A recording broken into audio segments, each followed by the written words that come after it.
Welcome to Good Energy for Grown-Ups, All In, with Special Olympics Unified Champion Schools. I'm Tasha, a former U.S. Youth Ambassador for Special Olympics North America. Today, we're discussing appreciation and reflection with some special guests. Hey Kaylee, can you please introduce yourself, please? Of course. I'm Kaylee Gardner. I am a former middle-level educator focusing in literacy and special education, and I am currently the education advisor for Special Olympics Unified Champion Schools. Sophia, can you please introduce yourself? Sure. I'm Sophia Arnold. I'm a high school special education teacher. I teach students with a range of intellectual disabilities. I'm a Go Noodle teacher ambassador and a mom of 4 beautiful children. How do you define and explain appreciation and reflection to children and students? Appreciation, I think, is just like recognizing the value in something or in someone, like realizing the importance. Yeah. I would agree, and for me as a teacher, I'll say the same, except with modeling, like you said, through our actions. So an example is, thank you for holding the door. Make sure you say thank you to your classmates. So I just think being very mindful of showing those specific examples. And for toddlers, when you're giving them something, say thank you, you're welcome. So then they'll begin to repeat it and model it. So through actions and words. What was the other one? Reflections? Yes, reflection. This one's also kind of tricky because I just want to say it's when you reflect, right? I want to use it in its definition. Yeah. But I think simply it just means to think back closely and intently. Just like, what could I have done different? Yeah. And you can do that as a simple think aloud with students. If we see that most of the class made a mistake, and just be very dramatic, to show what thinking looks like, or up here for the smaller kids to show that you're thinking, like, what could I have done different to get a different result? So when is the best time to discuss the terms with students, parents, and children? Well, again, the earlier the better for any of these important topics. But I think appreciation, a great way to tie it in is utilizing one of the many appreciation days, weeks, and months throughout the year. Like, I think just really being purposeful of like, well, why do we have these days or these weeks? What does that tell us about this person, this occupation, this identity, this group? How can we model this appreciation? What have we learned from it? So being very, very explicit, moving on beyond just, I'm gonna write a thank you card or an appreciation sign, but really diving into those discussions. I think one thing with that is it needs to be intentionally provided, like maybe carving out that time after a class project or a group project. Like, we can actually call it dear time, like drop everything and reflect. I love that. Yeah, and like during that It's a new time, dear. yeah, I'm big on timers. So during that time, we can set a 5-minute timer.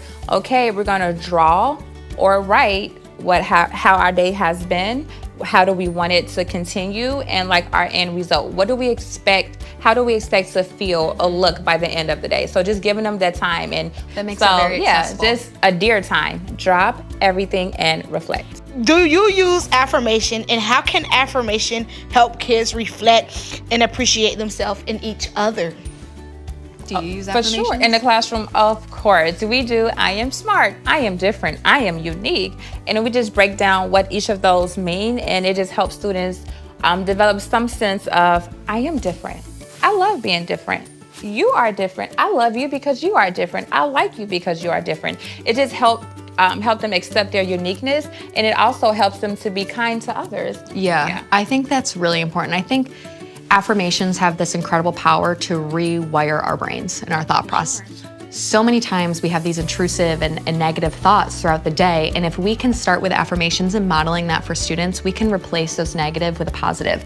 And I think like what you said, that would just almost like recreate the social norms of a classroom in a school, and in the end create such a more inclusive and empowering environment for themselves and for everyone. Yeah. What about you? Do you use any positive affirmation? I do. The Special Olympics athlete, it says, let me win, but if I cannot win, let me be brave in the attempt. I remodel this every morning when I wake up, even when I'm in a bad mood, and I'm like, you know what, today's just not a day. I don't feel like I'm worthy, or I don't feel like I'm enough right now. And this even goes for smaller kids. Some days they're throwing tantrums, or they don't want to be around people, or they're just having their little moments. They want that time, and they need that time. And then that's when the parents need to step in and be like, hey, you're worthy. you're loved. I love you. And so when I think of the Special Olympics athlete oath, it just brings to me all that comfort and knowing that, hey, yeah, today might not be a winning day for you, but let's make it a winning day. It just give me chills. Like, because it really is like just being brave and trying. And I think as educators and as parents, we can support our students in doing that. What should be the takeaway from this conversation?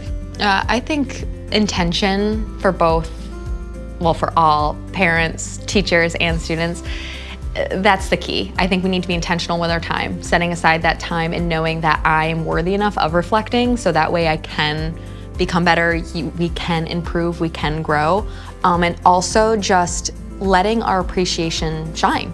And I just think it's so important for students of all abilities to know that their abilities are valued, they are important, this is what you can do. Let's stop focusing on the can't, let's stop pointing out the can't. This is what you can. And it's gonna start with those affirmations, with the modeling, and giving them the safety to do so.